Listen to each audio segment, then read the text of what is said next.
We're gonna start off the season with a super strong card. We have a title match on our hands, and it happens to be a rematch. Ross Levine versus Igor de Castaneda. Both these guys fought each other before. Ross Levine finished Igor de Castaneda. Tuvieron muy pronto. Claro que quiero un rematch. He was hurt. Bruno Souza is facing Bruno Assis, two of the top guys in the division. I am the real Bruno, and you prove it. I don't have to say that I'm the real Bruno. I just know it. Who is the real Bruno? I'm gonna find out. Sasha Palatnikov versus Adrian Hadribeaj. I'm really looking forward to this one, Josh. James Vick versus Gabriele Cera. Drops him, keeps going.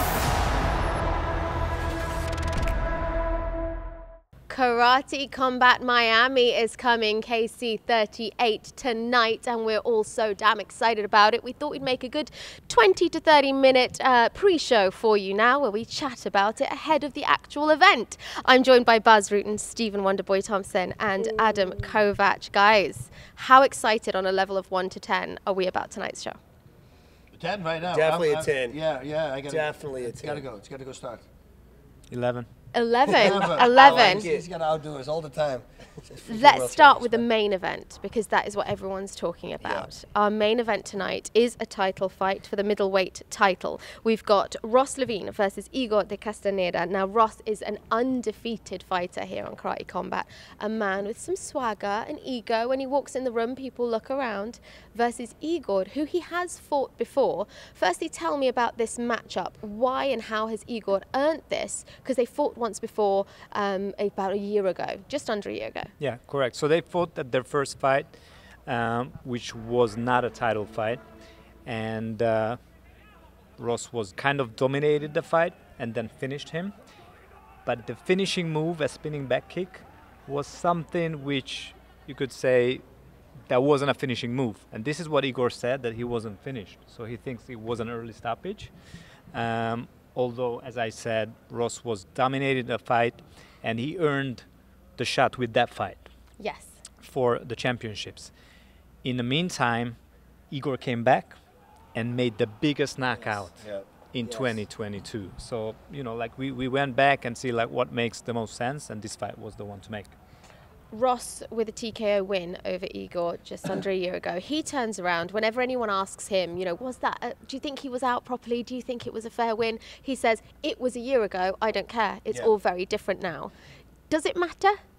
Yeah, for us, of course, for fighters, it always matters. You know, even when they say, yeah, but it was not really a loss. Yeah, but in the history books, later on, they don't know all the backstory. That was a loss, you know, for Igor also. So Ross is a guy who, after his fight, he just simply resets. Yeah. And then he goes up to his next fight. And the guy is so dominant, his footwork, I'm switching his stances, everything he's doing is completely in control, like you said, also against Igor. The way to finish him, you know, and I asked him about it. I said, because that's a big move, you know, to use. Is that something you trade for? He says, boss, he laid with his back against the wall. He's immobilized himself. It's playtime. I can do whatever I want to do at that moment. And he's right, because the only way for Igor to come up is literally put his hands, which you don't want to do while they're fighting, because everything is going at the same time. If you hit the ground, different, but you're still considered a stand-up fighter if you lean against the fence. So I love that about the pit yeah, and it was sharp shooting. I mean, with the heel on the jaw, you know, it was a good call from the referee to stop. Yeah. Wonderboy, I'm curious. I keep calling you Wonder. Are you all right with that? Should I be calling you Stephen? Wonderboy, Wonder Man. I don't know my real name at this point. Everybody just calls me WB or Wonderboy. Oh, WB, that's even more. Yeah. Place to be. So Wonderboy, I'm going to stick with it. A year has passed, almost a year. How much can a fighter change in a year? So much, yes. So much. And those are the scary fighters, right?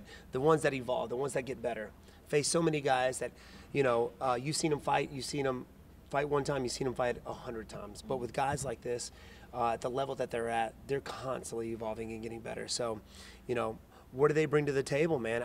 I don't know. Is it going to end up the same way as last time? It's so much has gone by, a year has gone by, and these guys are getting better every day. So it makes this fight so exciting. Who do you think gets the more motivation? Igor, who won with a big KO, or Ross, who went 5 rounds with Shaheen but won the belt? Man, I would say Ross because in my head, I've already beat this guy. Yeah. And I could do it again, right? I know I've already beat him once. I was schooling him. You know, I was counter-striking him and hit him with that big spin hook kick at the very end. It gives you all the confidence in the world. But at the same time, having somebody like Castaneda who just finishes the opponent with that crazy knockout, he's got that boost of energy as well. So it's going to all accumulate down to tomorrow night. This is such a really good point, though, because essentially they're all running on momentum. Both of them are running on high momentum. How pivotal is momentum? It's everything, but also it can backfire for you as well. For instance, I beat a guy one time, he was considered the number 4 guy, and then I was going to face the number 6 guy, and I didn't train as hard. And thankfully I still won at the very end, but you see, that was early in my career, it was my 2nd fight already, but then I go, okay, that will never happen again. You know, so it can backfire as well, but Ross is not that guy. Ross just says, okay, oh, you want a real finish now. Yeah. That's the kind of guy he is. He says, now I'm going to go really in for the kill. So Igor's got a point to prove. The only risk is Ross underestimating his opponent based off a year ago. But we 100%. Think his head's not in that place based on what he's been saying. You had the interviews with him. You spent some time with him, haven't you? How do you feel? Well, I always talk about this. Somebody has a big power. I always talk about the example of Mazuyama. He's the guy, the father from Kyokushin Karate. He was known for knocking out bulls. A bull with a fist knocked him out. And so they interviewed him one time and they said, if there was one part of your body that you could make stronger, what would it be? And he goes, my fist. So he still thought it wasn't enough. And with Igor, what I'm saying is this, he knows this is his weapon. You know, and he lands it over and over again, which he did in the last fight. So for him, he knows that if he connects with the punch, even Ross is going to have a big problem with that. So he's just waiting for that one moment, of unthoughtfulness, whatever you want to call it, from Ross that can set him up for that big ride. And an awesome analogy, knowing that he's known as the Iberian Bull. Perfect analogy. Right. Well, we're excited for that main event, and we've had a bit of a change with our co-main. Tell us what happened there, Adam. Yes, but before that, going back a little bit with Igor, there's another change. That the last fight they had, there was no knees. Oh, good point. We forgot about the knees. This might be a game changer for us, probably, because he said like this is one of his biggest weapons. We don't know about Igor. Ross has been through the whole cycle then, because he was fighting in a world when knees were allowed, then had to stop that for karate combat, and is now bringing in something that he knew well. Igor will have had to be starting all over fresh with flying knees. Are we going to see, I mean, this will be exciting, isn't it? A flying knee can make all the difference. Oh, 100%. And I think, too, Ross knows that. Yeah. So that's another thing that's going to give him confidence stepping out there, facing off against Igor. I got knees now. So I can keep it long range. I can keep it short range. Wherever the fight is, he's going to dominate. I'm excited for the knees. Don't make a mistake by throwing the knee and leaving your hands down, because the big right hand's going to wait for him. So he's got to watch out. Are you allowed, like you are in some other promotions, to grab the back of the head and throw the knee? No.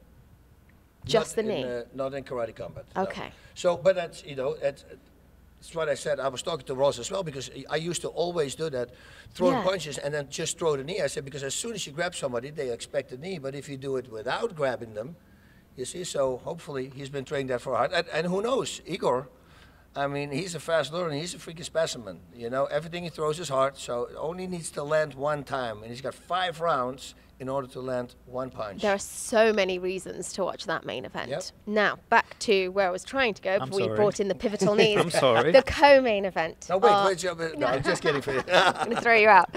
Owen Chelmer versus Jesus Lopez is now off. Tell us what happened there, Adam. Yeah, so yesterday morning, we had the official weigh-ins and Jesus didn't come. And we got a call, operations got a call that he doesn't feel good, so we should send somebody there to help him come down to the weigh-ins. And our guys went up, and he was in really, really bad shape. We had to call the ambulance. He was dehydrated, and they took him to the hospital. He's fine. He couldn't make weight. He couldn't go to the weigh-ins, so we had to cancel that fight. Fighter safety comes first. That's gone. Exactly. It's a real shame. However, it now means our featured bout becomes Bruno Assis versus Bruno Souza. I spoke to Bruno Souza earlier and I said, oh, good for you. You've been bumped up to main. He said, no, good for Karate Combat. I've been bumped up to a co-main spot, as it were, a featured spot. So he's very pleased. This gives them a little bit more of a drive as well, doesn't it, Bas? Listen, both these guys are freaking animals also. And we know now, because a lot of people, they go like, oh, wait a minute, but he's already did kickboxing, and he did Thai boxing, he did MMA, and then they come back to karate. That's an advantage for them. Well, then I go Raymond Daniels and Agaev. Well, I mean, if you had to bet a house on that fight, you would go, well, if I have to, you would go Raymond Daniels. Well, Agaev beat him with his reflex. That's the karate. It's still working. Now, and just talk about that fight, I would love to see a second time, because Raymond, with his crazy mind and the computer that he has, he will see all the mistakes. He loads it up in his computer, and he's going to go back really strong. So I would love to see a rematch for that, Mr. Vice President, or Mr. President there. That would be something. I was just watching a movie where they mentioned the word Vice President a lot. So yeah, sure. I actually maybe sang he knows something already, but I don't. For his birthday, I sent him the Marilyn Monroe version, but then for me. The Marilyn Monroe version. Birthday. That fight is gonna happen. It is again. Yeah, I mean not immediately, but we just re-signed Raymond. Yeah. For another multi-fight deal. One thing for him was he said like, I want to fight Agaev again. Yep. Oh man, I'm looking Smart forward to that. man. I think we'd all enjoy that. Yep. Oh man, I would love to get inside his head. But we have gotten been so dominant in his sport, right? And then you lose. It's like it lights a fire in you like no other. Yeah. And that was a surprise to him. Like he really did not expect a guy to be able to do anything. He never lost a decision, never. So that he lost before, but never a decision. Nobody saw that coming, to be honest with you. I didn't see that coming. No. I mean, there's the height advantage that he had. I thought he had the reach on him, the leg dexterity. I didn't think a guy would ever get in, but God, a guy is so fast. Genius game planning. That was great game planning. But we've also gotten very distracted because we were talking about Bruno versus Bruno.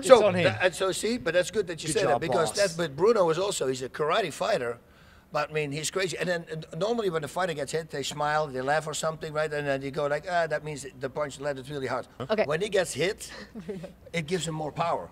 And he gets more and more angry. And then every time when we see it happening, he actually delivers by a knockout or something, because he gets more angry but still in control. So the Hulk.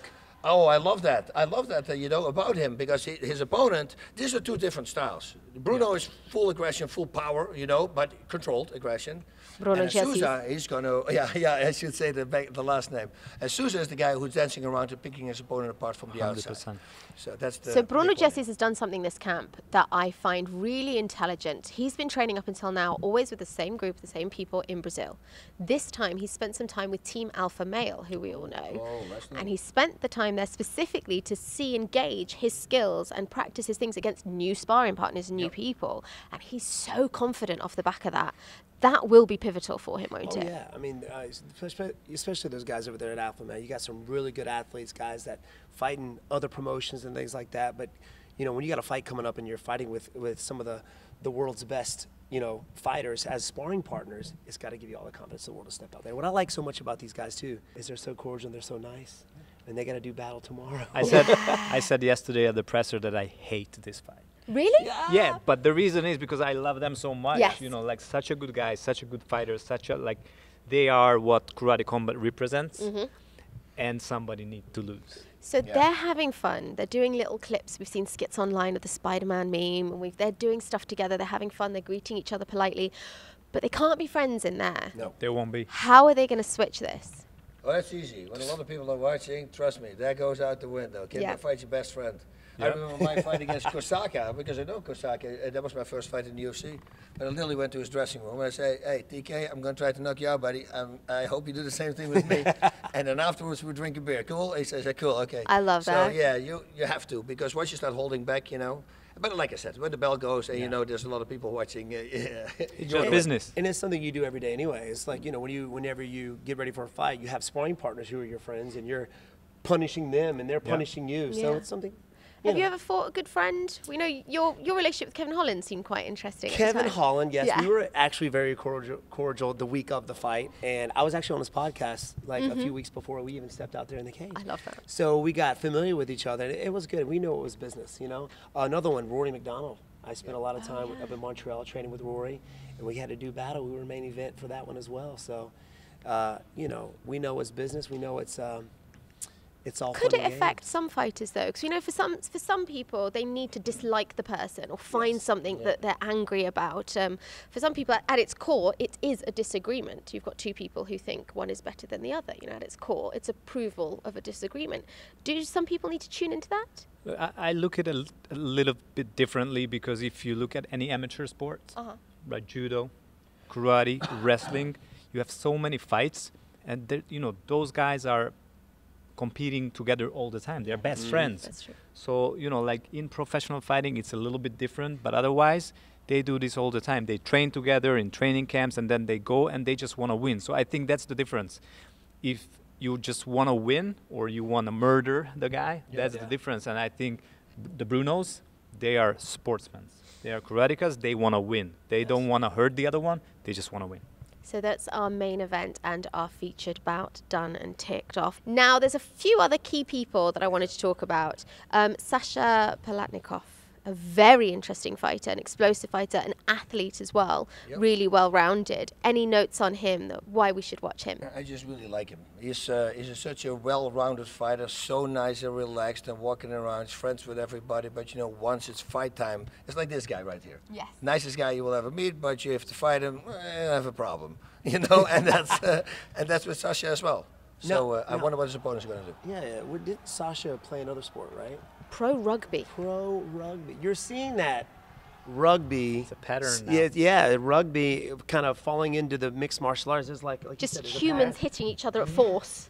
Yeah. Something to prepare them and doing well when they move over to MMA. And he's fighting Adrian Hadribeaj, who's making his debut. Tell us a little bit about him. He wanted to fight in karate combat forever, but he was waiting for the call from the UFC. So that's why he turned us down 2-3 years ago. And I think he still wants to fight at the UFC, but he got tired of waiting. Lost his patience. And then, you know, we just called him. He always messaged me that he want to fight for us. He's 12-2 in MMA, so he's got a really good record. And we just wanted to set this fight up, and it made sense. Someone else who's walking around here with a bit of a swagger and a clear, obvious ego is another former UFC fighter, James Vick. Yep. I'm excited about seeing him. Especially now, because last time he was focusing on boxing a lot, and he didn't kick a lot, and I think that cost him the match, because it went to decision, and we know that kicks count more than just hand strikes. With karate combat, we seem to see that people do need a fight or two sometimes to really get their feet into the rule set and the pit and the idea, and then absolutely. Everybody says it's so weird, because now you see it's almost a street fight. They told us in the interview, because you see the people who are watching are right there. I mean, while you see the referee, your opponent, you see people in the audience. They're standing behind. Do you think we'll see a better version of James Vick now then? I think we will, and especially with the knees, because he was talking about that. I mean, he's a tall guy. I mean, he's got 6 inches in length on his opponent. So I expect him to throw a lot of knees, and especially if his opponent's attacking with hooks, that's kind of setting yourself up to get a knee throw down to the middle to the head. He doesn't have to jump. He's tall. He's also off a loss. What difference does that make? It's a big difference. I've been there. I've been there. Like you said, though, you know, when you're coming off of a loss, for me, and it depends on what kind of mindset you have. Does he have the right mindset? Does he have the right coaches behind him to keep him moving forward and keep him staying focused? Because I've seen a lot of fighters lose, and they just weren't the same after. So you got to stay hungry, and it's something that you got to find in yourself to keep moving forward and to get better from it. You know, it's also depending on what kind of loss it was. If it's a heavy knockout loss and you've never been knocked out before, you see this a lot with fighters, then that's the moment they start losing, because hey, shit, I'm human. They realize that. And I would address that as well, because we know historically he's been into some tough situations at the UFC, right, when he was knocked out a few times. So for him, even losing over here, but not with a knockout, could be a victory. And he thought he won. Yeah, he thought he won. He said, you know, after at the presser, he said like, this is bullshit, I'm quoting. He said like this, I won this fight. So I think in his mind, he won it, but he still needs to prove that the judges see it that way as well. Or he said, second round, I'm going to finish the guy. We have one more person I want to talk about quite quickly, and we're going to throw caution to the wind with this one because we might have a little debate. Gabo Diaz. Last time he fought in karate combat, he caused a little bit of a viral moment that had quite a debate on Twitter. Went in for the touch of gloves and then immediately a spinning back kick. Cheap shot or totally fair? Bas Rutten, I'll start with you. Wonderboy has emotions I would already. Never do it, because if it would land and would win, I don't consider it a real win. But it's not in the rules that you can do it. So he just plays by the rules. It's okay. I wouldn't do it, but, you know. I feel like it's one of those unwritten things that you shouldn't do. Like in sparring, you don't throw hard knees to the head, right? Yeah. You know, and you've seen fighters go out there and do it. But for me, it's, you know, as the NMF, you got to, I think it's a kind of a cheap move, not an honorable move. And if you did finish him that way, how would you feel afterwards? Did you really feel like you won after that? Yeah. I felt the same way, but when I saw him after the fight, and I felt exactly the same. He said, "I'm sorry, I didn't want to do it." He apologized, and he said, "I just wanted to have the quickest finish in karate combat history." Okay. Yeah. And he didn't want to do a cheap shot. I got crap on that. He thought of that. He planned that. Sorry, no, I'm not taking that apology. At the same time, when you step out there, in the pit, you get chance. You always have to be ready, no matter what. That's what I was going to say. I'm going to be devil's advocate here. But firstly, the ref has said it started. How many seconds post-touch do you want? The guy touched him. Yep. It touched. He didn't go for the touch, fake it. He touched and then went for it. Essentially, at how many seconds is it okay? You know, go for it. It's that's why if I'm bumping gloves with you, I'm bumping gloves and I'm immediately backing away. I'm always ready. You can't just stand there with your hands down expecting. If I would fight him, if it's a spin, I would stand my ground. But here, look, right? It was successful. It rocked his opponent. He had a lot of hate online because of it.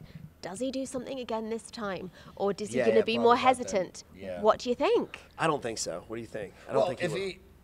Okay, if he's a smart guy, he does. Because nobody's going to expect it. Exactly. They're calling him like the Cobra Kai villain. Yeah. There's that being the villain has an element that brings entertainment. You know, we've seen Colby Covington play that role pretty well. Yep. Is there anything wrong with it, really? I think he'd be smart to do the same again. And you know, he's the bad guy. His opponent's team, Goatshed, they just call him the dirty fighter. Oh. They call him, his own team call him that? No, the opponent's team. Oh, okay. I was going to say, if his own team call him that, then there you go. Oh, his opponent's team. If they're calling you that, be it. There you go. Well, will he be the villain again? We will find out tonight on Karate Combat Miami, KC38. Make sure you don't miss it, and make sure you subscribe and follow us on socials. Guys, thank you. Thank you. Boom. Os. Karate Combat Season 4 is brought to you by Manscaped, the right tools for the job. Use code #KCombat for 20% off. Log on to manscaped.com and enter the hashtag #KCombat at checkout. Our referee, Dan Mohavedi, gets this one underway. White pants for Igor de Castaneda, black pants for the American Ross Levine. Obviously came to Karate Combat off a phenomenal kickboxing career. Highlight reel knockouts. I love the feints. I love the way he cuts him off. You know he's been there a lot. A lot of outside movement from de Castaneda. We know he's potentially looking for that massive overhand right. That's what he used to shut the lights out of Jorge Perez in his last bout. Ooh, beautiful low kick. Yeah, nice timing on the kick. And they're going to stand back up. Ross just motioning to the referee. Got to be careful about grabbing the legs. You can catch a kick, but you can't directly grab the legs unless your opponent's throwing a kick. Lots of feints in the hips from Levine there. That twitching motion, trying to make your opponent miss a beat or miss a breath, perhaps. Trained with some really great strikers, Levine said. Kelvin Cater. You know, who was here? I completely didn't recognize him because, you know, I didn't expect him here. It was so weird. Oh, nice body kick there, liver kick. Yeah, rear kick up the open side, responded in kind by de Castaneda. You know, we mentioned it earlier, Bas, but the winner of this fight gets a title shot against our middleweight champion, Shaheen Atamov. Yeah, Ross said that is his only motivation to win this fight, so he can go for the belt. Now, Levine does typically fight southpaw, but he switched stance a couple of times in this bout already. Kick. There we go. Switching Muay Thai system, switching stances over and over. Yeah, switching back to orthodox. That was a nice wheel kick from de Castaneda. Wide of the mark, but very fluid. Oh! He's getting backed up in the corner here. This is perhaps the ring experience of Levine paying off. Very calm, very smart, having his hands down. That means your opponent's probably going to hit the head. Interestingly, Levine told us this is one of the longest periods he's ever had for a training camp for a specific fight. So hopefully very well prepared indeed. I know he's coming off the back of getting married in November of last year. So congratulations to him and his wife. That was that right hand from Igor, but it didn't land. As you could see, Levine was ready for it. Yeah, that right hand that Igor de Castaneda put on Jorge Perez back in episode 9 of season 3 was quite something, but it was part of a counterattack, really, of slipping the head to the side and landing the shot almost at the exact same moment. Absolutely shut the lights out for Perez. 10 seconds left in round number 1. De Castaneda dives forward to close the distance, but not able to do anything with that tie-up. And interesting kick from the clinch from Levine. It ended up being almost a knee, but he was throwing from such a short range. He wanted to push him away and then go for a head kick. Except he forgot to push. So first round in the books there. We're going to take a look back at some of the replays. And Bas, what did you think about the ringmanship from Levine? I think that he's complete in control, Ross Levine. The way he cuts him off, constantly feinting. I mean, you don't see fighters do that a lot. A beautiful kick to the body, and now a beautiful kick come back from, yes, Igor. Yeah, Levine did feel like the one thing he had to neutralize was that big right hand. Now, obviously, everybody has a chance if a shot like that hits you, and Levine was very cognizant of that fact, but he did feel like the weapons that Castaneda brought were perhaps a little bit single track. Yeah, this was a feeling out round. You could tell, you know, he's moving in, moving out, you know, he's feinting here, feinting there, cutting him off and drilling the whole time, seeing what he's doing. And now I think he's going to build a game plan together, which they did in the break, including his training partners, of course. And let's see if he can exploit that out. The Castaneda, he has the same thing here. He also got some instructions. Let's see if he can do it. So second round underway here. Nice jab there. Yeah, opening up with a double jab is De Castaneda again, though. Levine's backing him up to the corner of the pit. You take so much power away from the striker if you push him backwards, because it's very hard to plant your feet while you're punching, because you're moving backwards. Ooh, that was a nice right hand by De Castaneda already. Yeah, Levine's got quite a low guard here when he comes forward. Almost as like he's trying to parry a big incoming overhand shot rather than block it. Just to bait him. Because he knows he has that hand, so he's doing it on purpose. It's the American constantly marching forward here. Not able to land too much of substance yet. He's in control, he's landing some shots, but there's nothing hugely clean by either of these fighters. And again, Bas, what do you think's behind Castaneda coming forward to just try and tie up here? Well, maybe he thought he was going to move forward. Ooh, wait. Well, you go until the referee tells you to stop, and the referee did not tell the fighters to stop, and that's caught De Castaneda unawares, and he's not considered down to... Well, now they're going to bring him back up, but that could have been bad for De Castaneda. You got to go to when the ref tells you to stop. Oh! Big right shot as the counter. That's backed up against the face, spinning wheel kick to the head. Oh, and the referee's going to wave this one off. That didn't land. I'm telling you. And De Castaneda is not agreeing with the stoppage.